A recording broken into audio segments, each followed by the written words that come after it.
আজ আছে অন্নপ্রাশন, সেই জন্য সকাল সকাল উঠে গেছি। প্রথমে দিদিকে রেডি করে দিচ্ছি, তারপরে আমি রেডি হব।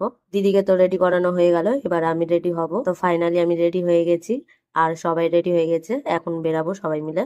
আগেই মা দাদিরা চলে গেছে, এখন আমরা পর দিয়ে যাচ্ছি। তারপরে সবাই মিলে উঠে পড়লাম টোটোতে আর বেরিয়ে গেলাম। তারপরে চলে আসলাম ননদের বাড়ি। আর এই যে দেখো পুচকুটা, এই পুচকুটারই আজকে অন্নপ্রাশন। অন্নপ্রাশন হয়ে গেছে, আমরা একটু দেরিতে এসেছি। তারপরে খেয়ে নিলাম ঘুগনি মুড়ি, আর এখন চলে যাচ্ছি বাগানের ছবি তুলতে।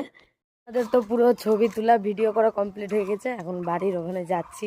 দেখা যাক খাওয়া দাওয়া শুরু হয়েছে নাকি। এই যে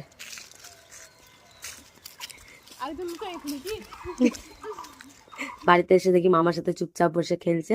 তারপর বসে গেলাম খাবার খেতে, আর খাবারটা ছিল নিরামিষ, খুব সুন্দর খাবার। আমার তো বেশ লেগেছে খাবার, কারণ আমি নিরামিষ খাবারটা বেশি একটু পছন্দ করি। খাওয়া দাওয়া করে নিয়ে একটু বসে বেরিয়ে গেলাম আমরা। এখন যাচ্ছি ভালুকা, সেখানে শিব পূজা উপলক্ষে বড় মেলা হচ্ছে, সেখানে যাব সবাই মিলে। আর মেলার ব্লগটা নেক্সট পার্টে দেখাবো। এখনকার জন্য টাটা।